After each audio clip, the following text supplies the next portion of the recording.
जय श्री राधा कृष्ण। स्वागत है आप सभी का मेरे YouTube चैनल पर। आज मैं आपको राधा अष्टमी की कथा सुनाऊंगा। ब्रह्म वैवर्त पुराण की कथा के अनुसार भगवान श्री कृष्ण के भक्त देवऋषि नारद ने एक बार भगवान सदाशिव के श्री चरणों में प्रणाम करके पूछा कि हे महाभाग, हे प्रभु, मैं आपका दास हूँ। बताइए, श्री राधा देवी लक्ष्मी है या देवपत्नी, महालक्ष्मी है या सरस्वती? क्या वे अंतरंग विद्या हैं या वैष्णव प्रगति हैं? कहिए वे वेद कन्या हैं, देव कन्या हैं अथवा मुनि कन्या? नारद जी की बात सुनकर सदा से बोले, हे मुनीश्वर, एक मोह से मैं अधिक क्या कहूँ। मैं तो श्री राधा के रूप, लावण और गुण आदि का वर्णन करने में अपने आप को असमर्थ पाता हूँ। उनके रूप आदि की महिमा कहने में लज्जित हो रहा हूँ। तीनों लोकों में कोई भी ऐसा समर्थ नहीं जो उनके रूप आदि का वर्णन करके पार पा सके। उनकी शक्ति की महिमा का बखान कौन कर सकता है? शेषनाग के लाखों मुखों से भी ऐसा संभव नहीं है। उनकी रूप माधुरी जगत को मोहने वाले श्री कृष्ण जी को भी मोहित करने वाली है। यदि अनंत मुख से चाहूँ तो भी उनका वर्णन करने की मुझ में क्षमता नहीं है। नारद जी बोले, हे प्रभु, श्री राधा जी के जन्म का महत्व सब प्रकार से श्रेष्ठ है। हे भक्त वत्सल, उसको मैं सुनना चाहता हूँ। हे महाभाग, सब व्रतों में श्रेष्ठ श्री राधाष्टमी के विषय में मुझे सुनाइए। श्री राधा जी का ध्यान कैसे किया जाता है, उनकी पूजा अथवा स्तुति किस प्रकार होती है, ये सब मुझसे कहिए। हे सदाशिव, उनकी पूजा, विधान तथा अर्चन विशेष रूप से मैं सुनना चाहता हूँ। कृपा करके मुझे बताइए। भगवान से बोले, हे नारद, वृषभानपुरी के राजा वृषभान महान उदार थे। वे महान कुल में उत्पन्न हुए तथा सब शास्त्रों के ज्ञाता थे। अणमा, महिमा आदि 8 प्रकार की सिद्धियों से युक्त श्रीमान, धनी और उदार चेता थे। वे संयमी, कुलीन, सदचार से युक्त तथा श्री कृष्ण के आराधक थे। वह नारायण के परम भक्त थे। उनकी भार्या श्रीमती कीर्तिदा थी। वे रूप रोमण से संपन्न थी और महान राजकुल में उत्पन्न हुई थी। महालक्ष्मी के समान भव्य रूप वाली और परम सुंदरी थी। वे सर्वविद्याओं और गुणों से युक्त कृष्ण स्वरूपा तथा महापतिव्रता थी। उनके ही गर्भ में सुभद्रा भाद्रपद की शुक्ल अष्टमी को मध्यम काल में श्री वृंदेश्वरी श्री राधिका जी प्रकट हुई। हे महाभाग, अब मुझसे श्री राधा जन्म महोत्सव में जो भजन, पूजन, अनुष्ठान आदि कर्तव्य हैं उन्हें सुनिए।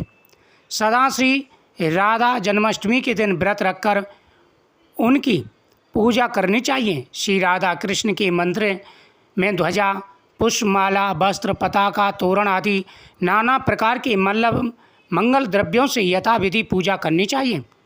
हे नारद, स्तुति पूर्वक सुवासित गंध, पुष्प, धूपादि से सुगंधित करके उस मंदिर के बीच में 5 रंग के चूर्ण से मंडप बनाकर उसके भीतर शोषण दल के आकार का कमल यंत्र बनाए। उस कमल के मध्य में दिव्यासन पर श्री राधा कृष्ण की जुगल मूर्ति पश्चिमाभिमुख स्थापित करके ध्यान, पाद, अर्घादि से क्रम पूर्वक भलीभांति उपासना करके श्री राधा कृष्णाय नमः, श्री राधा कृष्णाय नमः आदि मंत्रों से ध्यान करना चाहिए।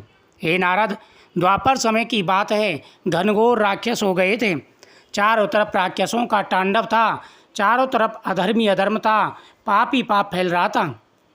अत्याचार बढ़ता देख करके पृथ्वी मेरे पास आई और मुझसे अपनी विनती कही। कहा कि हे प्रभु, मेरा उद्धार कीजिए, क्योंकि पापी इतने ज़्यादा बढ़ चुके हैं, उनका भार सहने में मैं असमर्थ हूँ। उसकी बात सुनकर के मैं उसे ब्रह्मा जी के पास लेकर के गया और मैं ब्रह्मा उनको विष्णु जी के पास लेकर के गए। विष्णु जी बोले कि हे देवी, मुझे पता है पृथ्वी के संचार का भार मेरे ऊपर है। जब भी पृथ्वी पर कोई कष्ट आता है मैं अवश्य अवतार लेता हूँ, लेकिन इस बार मैं अवतार नहीं लूँगा। इस बार हम सब के आराध्य भगवान श्री कृष्ण का अवतार होने वाला है। हम सभी के आराध्य भगवान कृष्ण पृथ्वी पर अवतार लेंगे। ये हमारे सभी का सौभाग्य है। सभी देवता हाथ जोड़ के कहने लगे कि हे प्रभु, आप ही तो कृष्ण भगवान के अवतार हैं। आपके ही अवतार कृष्ण भगवान पूर्ण कला से धरती पर अवतार लेने वाले हैं। भगवान विष्णु ने कहा, हाँ, मुझ में और कृष्ण में कोई अंतर नहीं है, लेकिन कृष्ण सभी के आराध्य हैं और वह गोलोक धाम में रहते हैं। चलो, मैं आप सभी को लेकर के चलता हूँ। भगवान विष्णु के साथ साथ सभी देवता गोलोक धाम को गए। गोलोक धाम की दिव्यता को देख करके सभी देवता अचंभित थे। गोलोक धाम के मुख्य दरवाजे पर ललिता सखी पहरा दे रही थी। भगवान विष्णु ने ललिता सखी से कहा कि जाकर के भगवान कृष्ण से कहो कि सभी देवता मिलना चाहते हैं।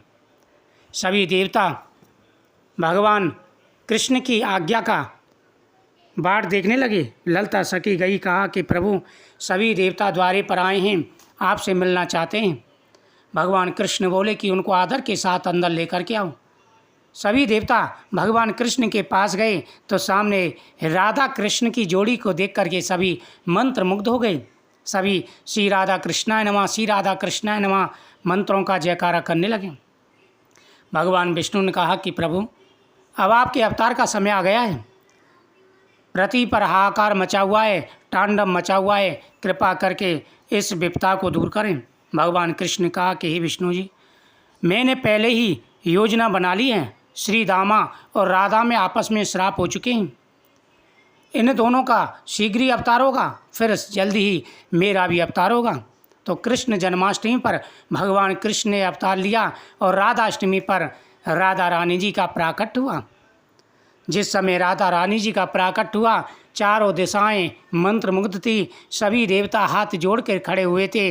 जहाँ पर राधा रानी जी का जन्म हो वह घर कितना बड़ा दिव्य होगा।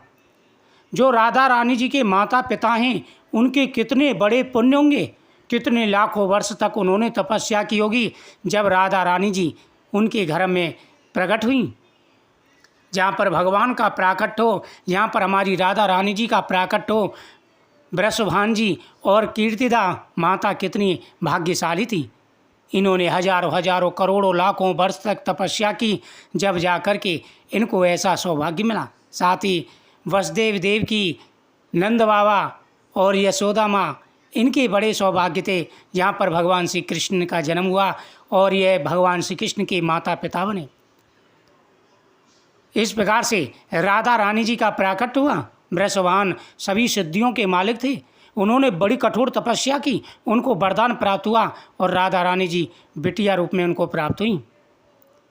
इस कथा के श्रवण करने से सभी प्रकार की मनोकामनाएं पूरी हो जाती हैं।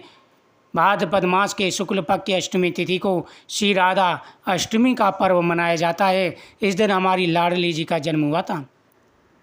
सभी मनोकामनाओं को पूरा करती हैं, सभी प्रकार के दुखों को दूर कर देती हैं।